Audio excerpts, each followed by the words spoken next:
आपका मनुष्य जीवन है, इसमें बहुत सारे उपहार ईश्वर ने दिए हैं और उन उपहारों में अति ऊंचे में ऊंचा उपहार दिया है आपके पास मति। मति तो मच्छर के पास भी है, खाना पीना, बच्चे को जन्म देना, प्रॉब्लम आए तो भाग जाना। ये मच्छर खटमल के पास, कीड़ी के पास भी बुद्धि है, लेकिन आपकी बुद्धि उससे बहुत ऊंची है। ये ईश्वर ने करुणा करके दी है। पेट पालने के लिए इतनी बुद्धि की जरूरत नहीं है।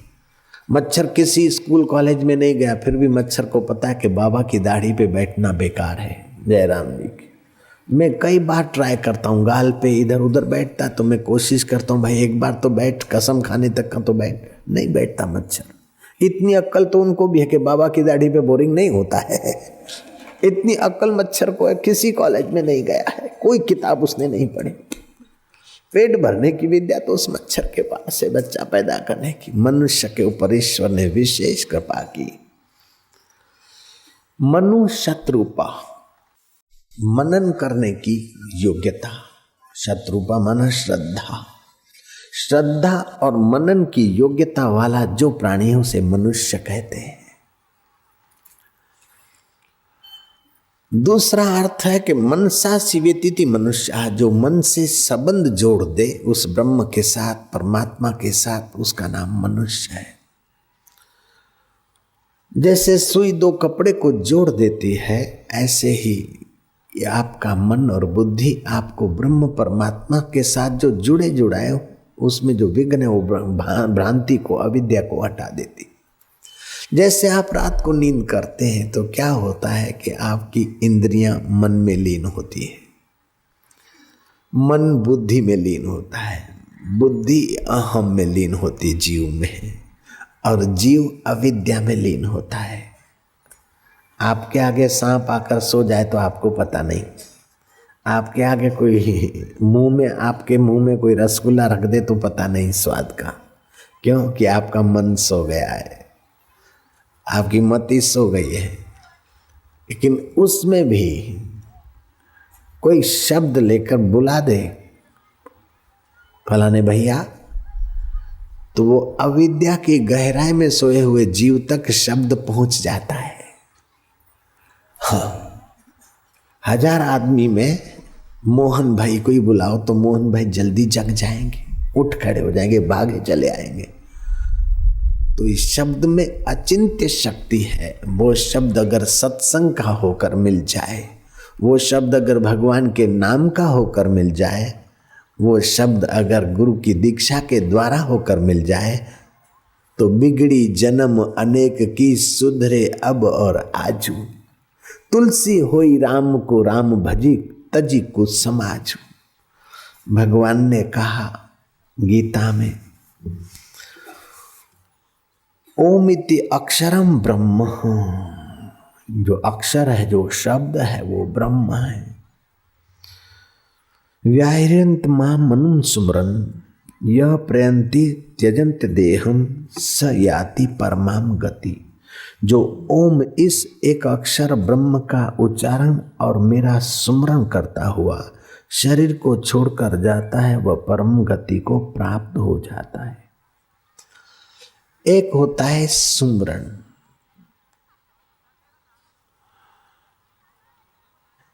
दूसरा होता है जप, तीसरा होता है चिंतन। ध्यान देना, चिंतन, सुमरण और जप।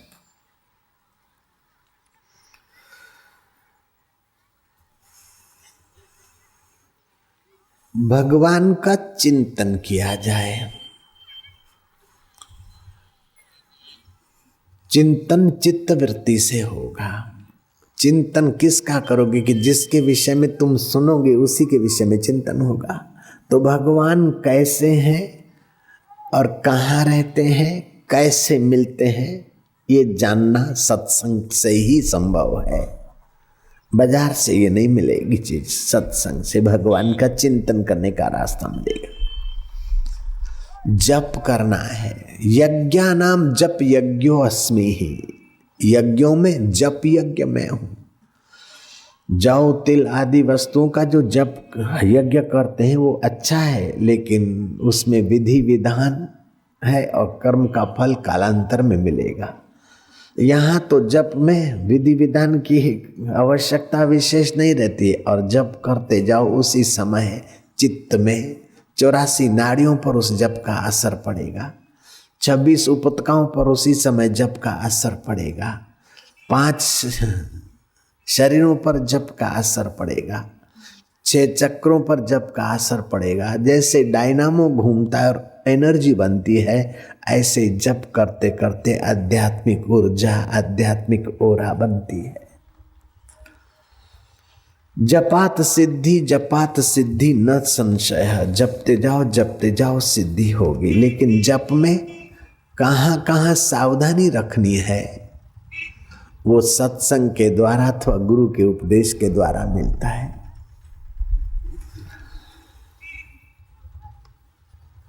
तो भगवान नाम मन से उसकी स्मृति होती है। भगवान नाम की ये मानसिक स्मृति निराशा, हताशा, दुख, कष्ट, द्वेष, भय, शोकों को निगल जाती है। सुख, संपत्ति, आशा, उन्नति, माधुर्य, साहस, सफलता की दिव्यता उभारती है भगवान की स्मृति। आप स्मरण करो मैं बीमार हूँ तो थकान आएगी, निराशा आएगी, हताशा आएगी। आप स्मरण करो कि फलाना मेरा दुश्मन है तो अंदर में द्वेष आएगा, अशांति आएगी। आप चिंतन करो कि मेरी गरीबी है तो और कुछ दुख पैदा होगा। लेकिन आप चिंतन करो कि मैं भगवान का हूँ, भगवान मेरे हैं, भगवान सुख स्वरूप है, भगवान ज्ञान स्वरूप है, भगवान आनंद स्वरूप है, भगवान साक्षी स्वरूप है। सुख तो आता है जाता है, दुख तो आता है जाता है, मित्र भी आते हैं जाते हैं, जवानी भी आती है जाती है, लेकिन तू तो सदा रहता है। तू मेरा मैं तेरा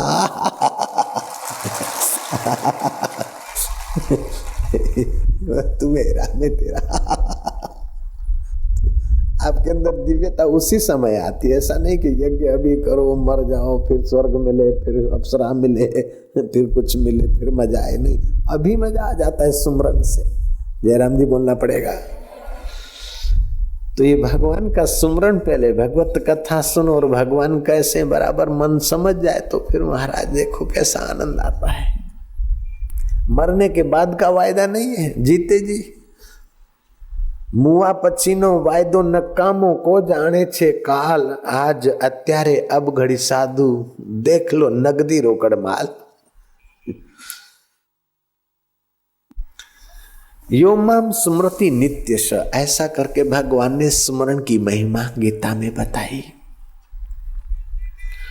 दूसरा होता है जप, जप वाणी से होता है, उसकी महिमा भी गीता में बताई। यज्ञानाम जप यज्ञो अस्मि, यज्ञों में जप यज्ञ में जिस काम को भगवान बोलते वो मैं ही हूं, तो उससे बड़ा दूसरा काम कौन सा होगा, ये मुझे समझ में नहीं आता। जयराम जी की यज्ञानाम जप यज्ञो अस्मि, यज्ञ है, कई यज्ञ होते हैं, कई प्रकार के यज्ञ होते, पुत्रेष्टि यज्ञ होते, वृष्टि कराने वाले यज्ञ होते, अमुख यज्ञ होते, अश्वमेघ यज्ञ होते, वाजपेयी यज्ञ होते हैं, फलाने यज्ञ होते। लेकिन उन सब यज्ञों में जप यज्ञ तो मेरा स्वरूप है। ऊंचाई आप समझ गए, भगवान के नाम का जप सब यज्ञों में ऊंचा है।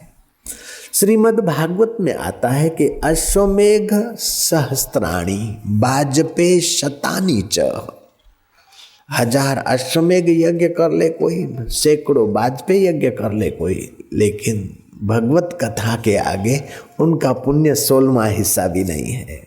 अश्वमेघ सहस्त्राणी, अश्वमेघ सहस्त्राणी वाजपेयी शतानि च, वाजपेयी शतानि च, शुक शास्त्र कथायाश्च, शुक शास्त्र कथायाश्च, कला नाहन्ति षोडशं, कला नाहन्ति षोडशम्।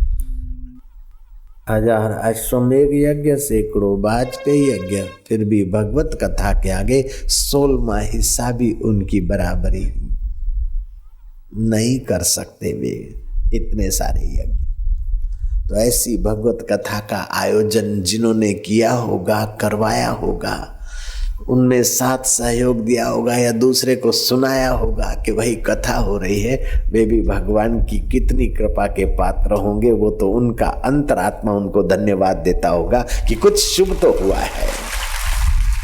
जरूरी नहीं कि फूल माला पहरा दिया उन्हीं ने सेवा किया है, नहीं, फूल माला पहराने वालों ने तो सेवा किया है, लेकिन जिन्होंने नहीं फूल माला पहराई उनकी सेवा भी उस परमात्मा से अनजानी नहीं है। वो जानते हैं कि किसकी कितनी सेवा है। जय राम जी की करनी आपो अपनी के नेड़े के दूर, अपनी करनी से हम उस ईश्वरीय सुख के नजीक होते हैं, अंतरात्मा का संतोष होता है, और अपनी विकृति से हम उस परमात्मा से दूर से महसूस होते हैं। भीतर कितनी भी चतुराई करके अपना नाम करने वाले को भीतर का वो सुख नहीं मिलता जो सच्चाई से सेवा कर लेता है। उसको जो सुख मिलता है, आनंद मिलता है, पुण्य बढ़ता है, वो ही जानता है। तो भगवान ने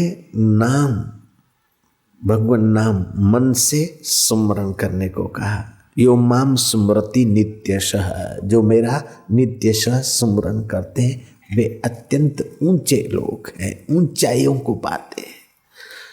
वाणी से जप होता है, तो भगवान ने गीता में कहा यज्ञानाम जप यज्ञो अस्मि।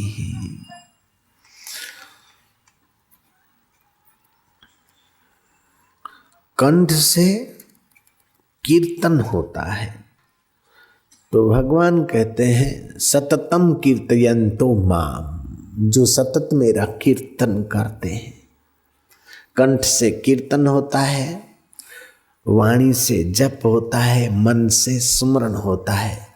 तो सुमरण चाहे तुम किसी एक्ट्रेस का करो, किसी दुश्मन का करो, चाहे सबका सुहृद भगवान का करो, ये तुम्हारे हाथ की बात है। कीर्तन चाहे तुम किसी दोस्त दुश्मन का करो, चाहे सारों का सार जो भगवान है उसका करो, आपके हाथ की बात है। ऐसे ही जप चाहे रुपयों का करो, मोरा पिया कटे है, मोरी कुर्सी कटे है, मोरा छोरा कटे है, मोरा उसका करो, तुम्हारी मर्जी की बात। चाहे तो विश्वनीयता का करके आप भी तरो, दूसरों को तारो, आपके हाथ की बात है। जयराम जी की जब ही नाम हृदय धर्यो भयो पाप को नाश, जैसे चिन्हगी आग की पड़ी पुराने घास। राजनीति बुरी नहीं है, वो तो नीतियों की राजा है जयराम जी की।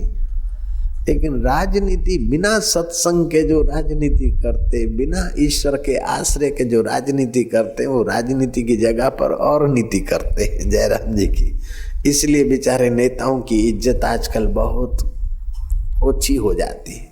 और जो लोग ईश्वर का आश्रय लेकर राजनीति में जाते हैं उनके लिए समाज को अभी भी आदर रहता है, मान रहता है। लाल बहादुर शास्त्री के लिए समाज अभी भी इज्जत करता है, और भी दूसरे हो रहे हैं, होंगे। तो जिसने इस 3 बातों का आश्रय लिया है उसको पब्लिक भी स्नेह करती है और परमात्मा भी स्नेह करता है। और इनका आश्रय छोड़कर जिन्होंने कपट का आश्रय लिया, गुंडागर्दी का आश्रय लिया, किसी को दबोच कर मारामारी कराकर, झूठे केस दर्ज कराकर, ऐसा वैसा करके आश्रय लिया, थोड़ी देर के लिए तो उनको सफलता खाई है, आतिशबाजी का अनार जैसा दिखता है, लेकिन बाद में उनका क्या होता है वो तो भगवान जानते और वो जानते बाबा। हम नारायण हरि बोलो ना, नारायण हरि नारायण हरि नारायण हरि। सुबह उठे के भगवान तू मेरे से ऐसे काम करा जिससे तू खुश हो जाए, जो तुझे अच्छा लगता है हमें वही अच्छा लगे। ईश्वर और गुरु को जो अच्छा लगता है वो अगर हमें अच्छा लगने लग जाए तो ईश्वर और गुरु को तो सबसे ऊंचे में ऊंचा मुक्ति अच्छी लगती है। तो आपसे ऐसे कर्म होंगे जो आप मुक्त आत्मा हो जाएंगे। अद्भुत ज्ञान, अद्भुत आनंद, अद्भुत सामर्थ्य, अद्भुत आकर्षण आपके अंदर कुदरती प्रकट हो जाएगा। हे प्रभु, जो तुझे अच्छा लगता है वही मुझे अच्छा लगे, जो तू चाहता है वही होना चाहिए। मेरो चिंत्यो होत नाही, हरि को चिंत्यो होए, हरि चिंत्यो हरि करे, मैं रहूं निश्चिंत। मैं चिंता न रहूं, मैं तो तेरी इच्छा के अनुसार करूं, तेरे हाथ की कठपुतली हो जाऊं, इसी में मेरा मंगल है, भला है। ईश्वर ने मनुष्य को स्वतंत्रता दी है, और प्राणी तो प्रकृति के दबाव में पैदा होते, प्रकृति के दबाव में जीते, प्रकृति के दबाव में मरते। मनुष्य को स्वतंत्र मार्ग चुनने की ईश्वर ने बहुत सुविधा कर दी। आपके पास बुद्धि है, आपके पास योग्यता है, अब आप किधर को लगाते इसमें आप स्वतंत्र हैं। एक महात्मा ने किसी भक्त की प्रार्थना से खुश होकर उसको दे दिया 7 दिन के लिए पारसमणि। अब वो बुद्धू पारसमणि तो मिल गया, अब लोहा खरीदने के लिए चक्कर काटने लगा कि सस्ता लोहा कहाँ मिलता है। इधर से उधर भटकते 7 दिन पूरे हो गए। वो पारसमणि मिला तो सही, लेकिन उसका उपयोग नहीं कर पाया। दूसरा था, उसने राजा, भटके हुए राजा को जंगल में आतिथ्य सत्कार करके खुश कर दिया। राजा ने कहा, मेरे राज्य में बहुत कुछ है, तूने मेरे प्राण बचाए, ये चंदन का जो बगीचा जंगल है मैं तेरे को अर्पण करता हूँ। फॉरेस्ट विभाग वालों के द्वारा उसको अनुमति मिल गई। अब उस मूर्ख ने लकड़े काटे और कोल से बनाए बेचता चला गया। आखिरी बरसात आ पड़ी, एक पेड़ बचा, तो अब कोल से तो नहीं बनते, वो काट के ले गया बेचने को। तो लोगों ने बोला ये तो चंदन की लकड़ियां, बहुत सारे पैसे मिले। पूरा जंगल चंदन का कोलसों के मूल्य बेच दिया। अब एक आध लकड़ बचा, उसके इतने पैसे मिले, अब रोने लगे। ठीक ऐसा ही तुम्हारा जीवन चंदन के बगीचे से भी ऊंचा है, लेकिन बहुत सारा कोलसों के मूल्य खत्म हो जा रहा है। सत्संग के द्वारा एक लक्कड़ भी, अर्थात 1-2 साल भी आखिरी के बच गए और उसका स्मरण किया, तभी भी बहुत कुछ मिल सकता है। समझ जाए तो अच्छा।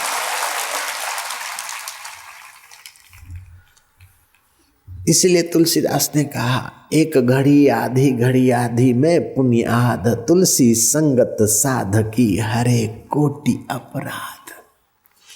भगवान शिव के सपूत कार्तिक स्वामी भगवान सूर्य नारायण से मिलने जा रहे थे। उसका मतलब ये आदि भौतिक सूर्य नहीं, आध्यात्मिक अर्थ से सूर्य देव से मिलने जा रहे थे।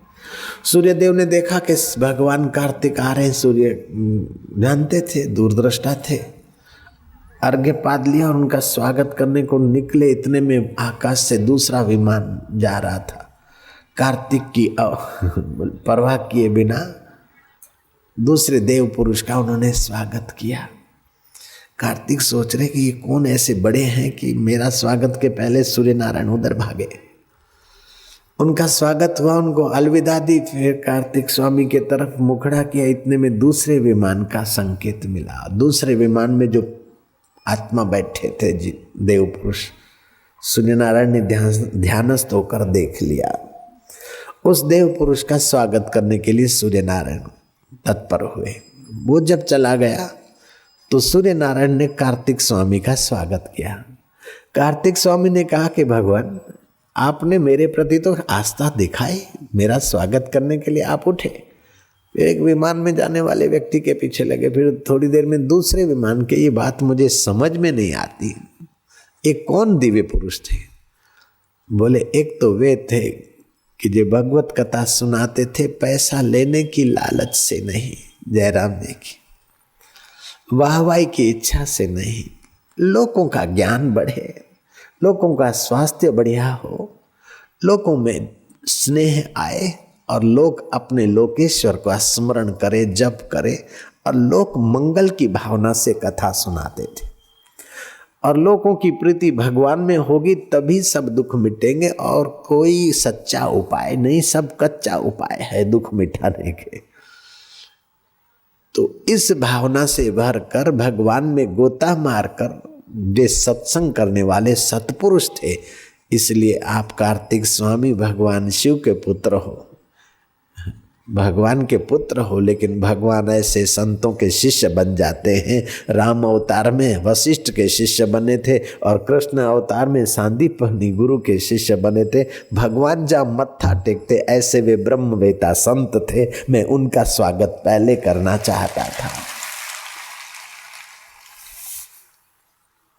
कार्तिक स्वामी बोलते ये बात तो मुझे समझ में आ गई कि जहाँ भगवान भी स्वयं शिष्यत्व स्वीकार करते, ऐसे आत्मरामी संत का अपने स्वागत क्या उचित है। लेकिन दूसरे कौन थे? बोले दूसरे भी ऐसे ही व्यक्ति थे जो संत को एकटक सुनते थे और जो सुनते थे उस बात का मनन करते थे, सुमरण करते थे भगवत तत्व का, जप करते थे भगवान तत्व का, कीर्तन करते थे भगवत तत्व का, और किसी को लेते देते तो भगवान की प्रसन्नता के लिए देते थे, अहंकार बढ़ाने के लिए नहीं अथवा किसी को नीचा दिखाने के लिए नहीं, लेकिन सबके अंदर मेरा प्रभु है, इस भावना से वो जीते थे। ऐसे संत के प्रिय श्रोता थे। जहां एक भी प्रिय श्रोता हो सच्चा और एक सतगुरु हो, धरती के सारे धर्म ग्रंथ और आध्यात्मिक मठ मंदिर चर्चे सारे के सारे आध्यात्मिक साधन रसातल में चले जाए, लेकिन एक ब्रह्मवेता सच्चा संत और एक सत्य शिष्य अगर धरती पे है तो धर्म फिर से उभरेगा, फिर से पनपेगा, फलेगा फूलेगा, क्योंकि धर्म का अमृत उनके चित्त से उभरता रहता है। ऐसा विवेकानंद ने कहा। तो भगवान कहते हैं अब एक सत्य शिष्य है अर्जुन और सत्य स्वरूप वंदे कृष्णम जगत गुरु है, धर्म ग्रंथ पैदा हो गया गीता जयराम जी की। सत्य शिष्य है और गुरु को स्मृति आ गई, उपदेश दिया तो मनु स्मृति बन गई और स्मृति बन गई, याज्ञवल्क्य स्मृति बन गई, अमुक ऋषि की स्मृति बन गई, शास्त्र बन गए।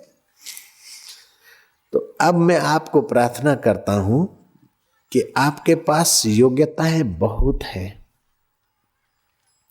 उसका उपयोग करने की आप कला थोड़ी सी जान लो सत्संग के द्वारा, तो आपके शरीर की बीमारियां तो यूं भागने लगेगी, मन की अशांति भी, वैमनस्यत्व खिन्नता वो भी भागेगी, बुद्धि की मंदता है भी कुछ कुछ दूर होगी, और जीवन की शाम होने के पहले जीवनदाता का ज्ञान आनंद माधुर्य बढ़ेगा। कुटुंबी शमशान में ले जाए उसके पहले आप बिल्कुल अंतर्यामी राम में आ जाओगे, पक्की बात बोलता हूं।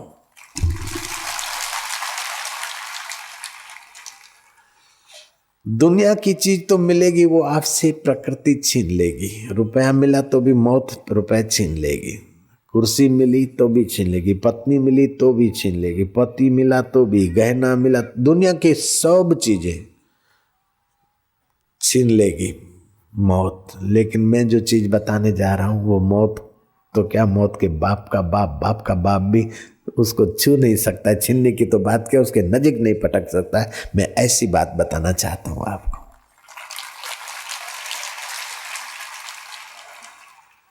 और वक्ता का कर्तव्य है, उसकी जिम्मेदारी है कि वही बात बोले जो सामने वाले समझ सके, वही बात करने को कहे जो सामने वाले कर सके, और अपना स्वार्थ न हो। मुझे आपसे वोट नहीं लेना है, बिल्कुल सच्ची बात है, न आज लेना है, न कल लेना है, न 5 साल के बाद लेना है। जयराम जी की मुझे आपके नोट भी नहीं चाहिए, वोट भी नहीं चाहिए। जयराम जी की मुझे तो आपका दिल चाहिए, वो तो तुम दिल दे बैठे हो ताकि दिल भर के गीत गुंजा दूं, बस उतना ही चाहिए। मुझे आपका दिल चाहिए और वो तुम दे बैठे हो। अगर दिल नहीं दे बैठे होते तो घंटों भर पल के बिछा कर लाखों आदमी बैठ रहे, ये दिल दिए बिना नहीं बैठ सकते। तू तेरा और आंगन दे दे, मैं अमृत की वर्षा कर दूं, तू तेरा दिल दे दे, मैं भगवान का रस भर दूं, प्रभु का रस भर दूं।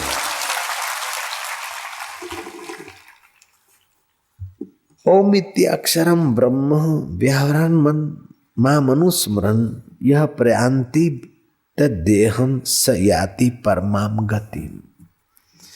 जो ओम इस एक अक्षर ब्रह्म का उच्चारण और मेरा स्मरण करता हुआ शरीर को छोड़कर जाता है, वह परम गति को प्राप्त हो जाता है। ये ओमकार की महिमा अद्भुत है।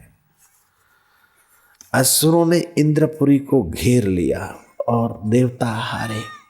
गुरु की शरण गए। गुरु ने कहा कि भाई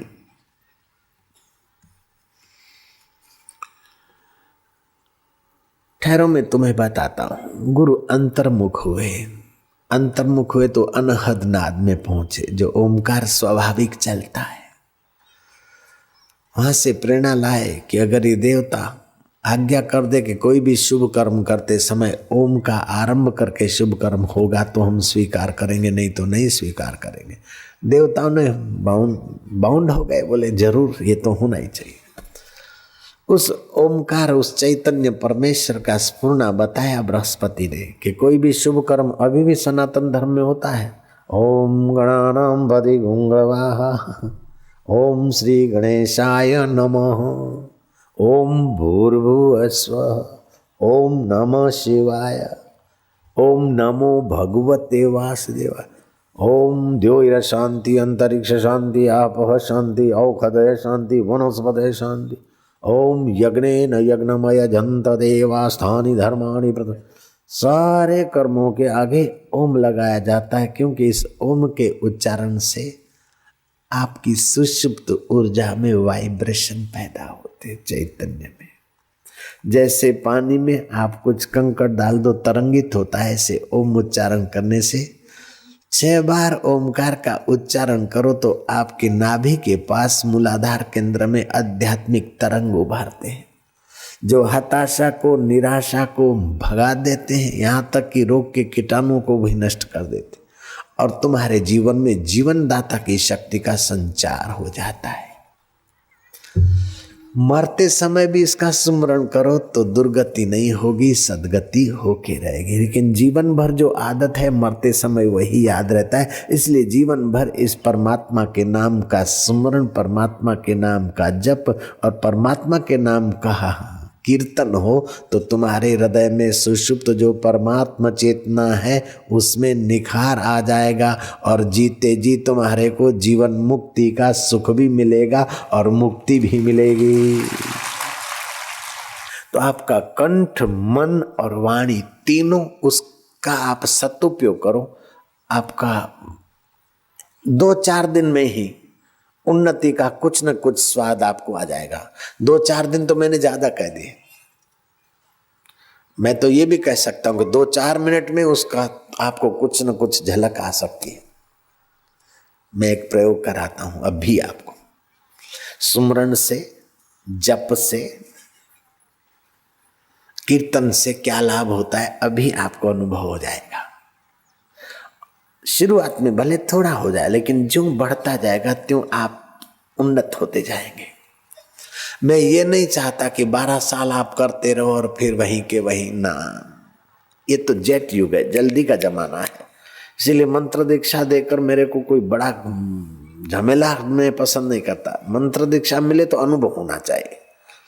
यहाँ से तुम इंदौर गए या भोपाल गए तो तुरंत भोपाल ना देखे तो कम से कम भोपाल के पहले आने वाले माइलस्टोन तो दिखने चाहिए।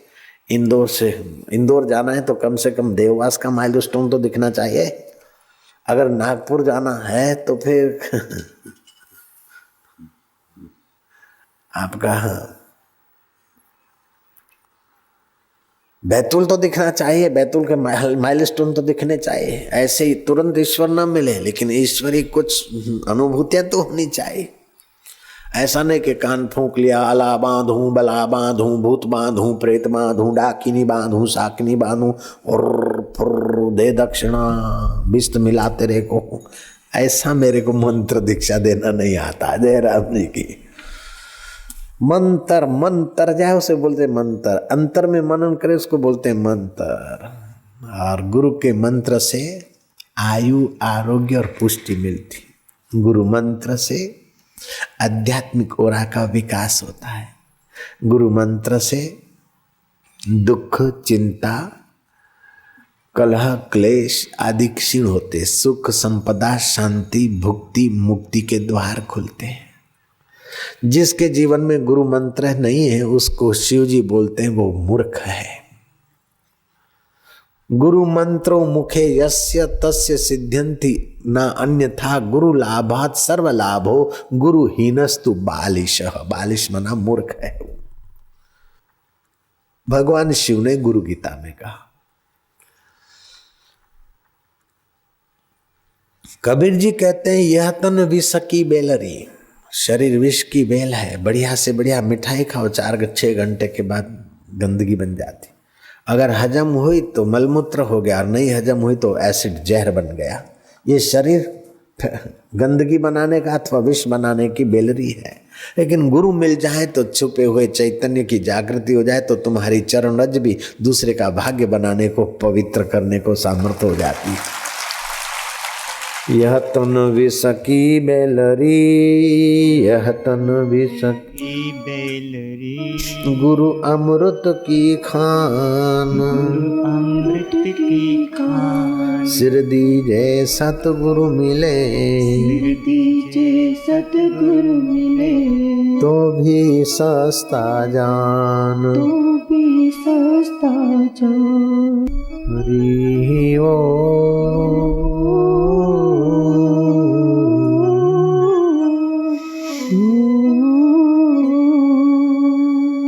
एक भी श्वास खाली खोए ना खलक बीच, कीचक कलंक धोए ले तो धोए ले, उर अंधियारो पाप पुंज सो भरी देह, ज्ञान की चराग चित्त जोए ले तो जोए ले। मन का जन्म फिर ऐसो ना मिलेगा मूढ़ मन, परम प्रभु जी से प्यारो होए ले तो होए ले। छिन भंग देहता में जन्म सुधारे वो है, बोझ के झाल के मोती पोए ले तो पोए ले, उर अंधियारो पाप पुंज से भरियो देह, ज्ञान की चराग से चित्त जोई ले तो जोई ले। थोड़ी देर गोता मारो, उसका सुमरन करो। मन से सुमरन होता है, भगवान सुख स्वरूप, ऐसा सुमरन करो। भगवान आनंद स्वरूप है, भगवान मेरे आत्मा होकर बैठे हैं। भगवान मेरे मन के दुख को भी देखते और सुख को भी देखते हैं, मेरे अच्छे कर्मों को भी देखते और मेरे दुष्ट कर्मों को भी देखते हैं।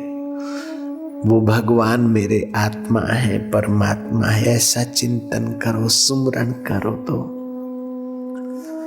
फिर वाणी से जप करो, ओम शांति ओम शांति ओम शांति, हरि ओम, जो अनुकूल पड़ता है। कंठ से कीर्तन करेंगे अभी थोड़ी देर में। तुलसी या संसार में 3 वस्तु है सार, सत्संग, हरि भजन, एक